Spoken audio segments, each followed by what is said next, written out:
next lesson is completing the square. We have x squared plus 6x plus 3. We're going to move the 3 to the left side, so we subtract 3. And then we get to this point, which we need to ask ourselves,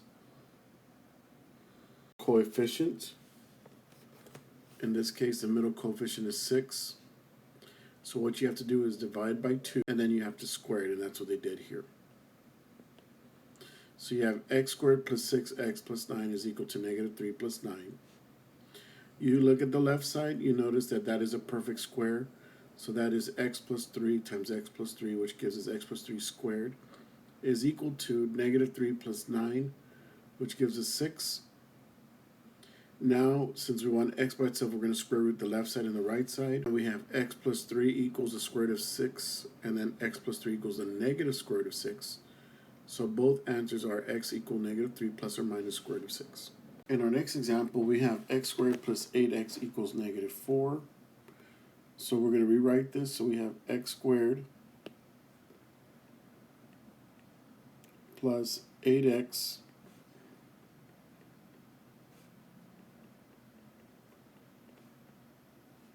so you got to get the value of b divided by 2 and then squared, and that's going to help us to complete the square.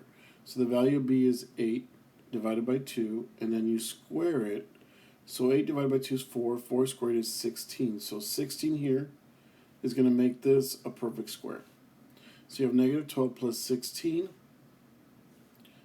So this is squared. 16 is 4 squared. And the first term is x squared, so that's a perfect square. So you have x plus 4 times x plus 4 equals negative 12 plus 16 is 4. So this is x plus 4 squared equals 4. Get the square root of the left side, get the square root of the right side. So you have x plus 4 equals plus or minus square root of 4. So what are the possibilities? X plus 4 equals 2, or x plus 4 equals negative 2. So x equals negative 2, or x equals negative 6.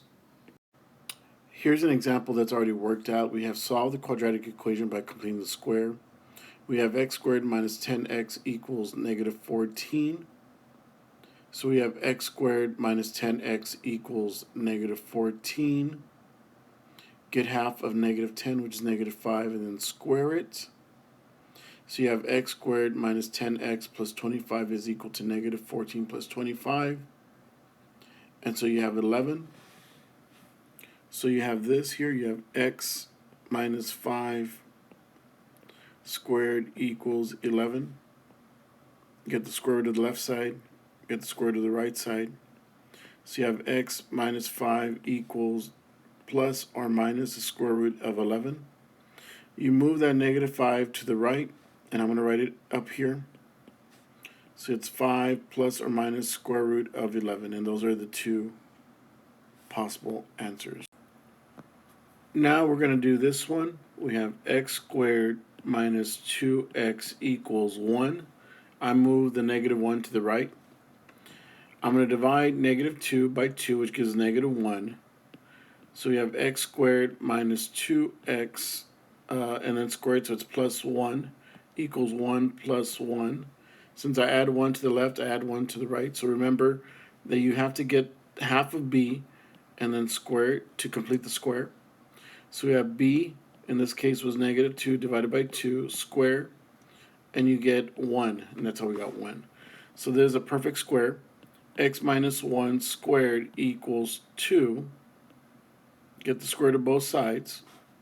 So you have x minus 1 equals plus or minus square root of 2. Add the 1, so you have x equals 1 plus or minus square root of 2. What you need to realize is you have two values here. You have 1 plus the square root of 2. That's one answer.